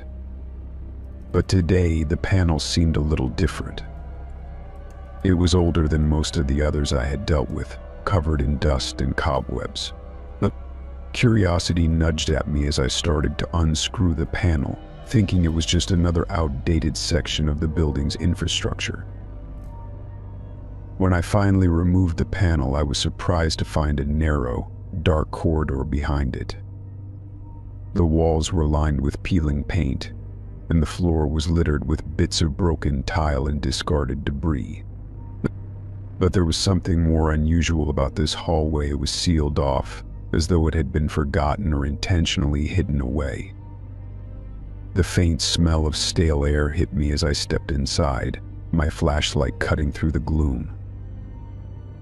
I hesitated for a moment, unsure if I should proceed. But the sense of mystery tugged at me, and I decided to explore. The corridor stretched further than I had expected, curving to the right and disappearing into the darkness. As I moved deeper into the space, I began to notice strange things. The air felt colder. The floors were covered in dust that hadn't been disturbed in years, and the walls seemed to close in around me. But the strangest thing was what I saw next. Lining the walls were several sleeping bags, some unrolled and others hastily thrown to the side, as if people had been living there. The ground around them was littered with empty food wrappers, crushed soda cans, and dirty paper towels. It was clear that someone had been using this hidden space as a makeshift living area. I walked a little further, the sound of my footsteps echoing in the confined space. The unease in my stomach grew as I noticed more details. There were old, half-empty boxes of supplies stacked in a corner, and something that made my blood run cold: photographs. The photos were pinned to the wall in a haphazard way, some taped in corners, others just shoved between the peeling plaster. As I got closer, I realized with growing horror that they were pictures of employees from the mall. At first, I thought they were just random shots, but then I saw one of the employees from the food court, someone I recognized from the night shift. And then I saw more, faces I knew. There was a picture of James, the security guard, looking up at the camera with a blank stare. Another of Sarah, the cashier at the department store, caught mid-laugh at the counter. And then, to my utter shock, there was a photo of me. I froze. The photo was of me at work, taken from a distance, likely with a zoom lens. I had been standing in front of the elevator, holding a mop, completely unaware of the camera. My heart raced as I scanned the other photos. They were all taken in the mall, some from security cameras, others from hidden angles, capturing people in moments of routine, unaware that they were being watched. The realization hit me with full force. Someone had been spying on all of us, gathering these photos over who knows how long. I backed away from the wall, my mind spinning. The pictures were unsettling enough, but the implications were far worse. Who had been living down here, watching us all? How had they been able to go unnoticed for so long? The hidden corridor seemed to be a place where secrets were kept, where someone had been quietly observing the mall's employees, cataloging their every move. I looked around again, my flashlight beam flicking over more disturbing details, a small stack of newspapers, most of them old, but with a few recent issues mixed in. It was like someone had been keeping up with the world while they hid in this forgotten corner of the mall. I turned to leave, but then something caught my eye. At the far end of the corridor, partially obscured by a stack of old crates, was a small door. It was barely noticeable, camouflaged by the surrounding clutter. My heart skipped a beat as I slowly made my way toward it. The door was old, covered in rust, but it had a faint lock on it, a lock that had clearly been broken open recently. I felt a chill run down my spine as I considered the possibilities of what might be behind it. But I couldn't turn back now. I had to know. With one final glance back at the sleeping bags and the scattered photos, I reached for the door handle. It creaked loudly as I turned it, the sound echoing in the silent corridor. I pushed the door open cautiously, revealing a small, dimly lit room on the other side. The air was thick and musty, and the walls were covered in more photos, hundreds of them, all pinned up like a twisted collage. But what struck me most was the desk in the center of the room. It was cluttered with more photos, along with notebooks filled with strange, cryptic notes. The kind of notes someone would keep if they were obsessed with tracking people, recording their every move. I took a few steps forward, and that's when I saw a camera perched on the corner of the desk, aimed directly at the door. The lens was dark, but I had no doubt it had been recording me all along. My stomach turned as I realized that the person behind all this had been here, watching me, watching all of us. I couldn't stay here any longer. I needed to get out. I turned and bolted back down the corridor, my footsteps pounding in the silence. My mind raced with 1,000 questions, none of them with answers. Who had been behind this? Had anyone else found this place before? I didn't know, but I knew one thing for sure: I couldn't ignore what I had found. I had to tell someone. As I reached the service panel, I slammed it shut, breathing heavily, my hands trembling. I couldn't stay in that mall another minute. I took the photos I had found with me, my mind spinning. The next day, I went straight to my supervisor and showed them the images. They looked just as horrified as I felt. We called the authorities, and after a thorough investigation, they found more hidden rooms and surveillance footage that proved someone had been living there, watching employees for months, maybe even longer. They never found the person responsible. Whoever had done this had vanished without a trace, leaving behind only a trail of photographs and disturbing memories. The mall was never quite the same for me after that. I couldn't walk through it without feeling a sense of unease, knowing that somewhere in the shadows, someone had been watching.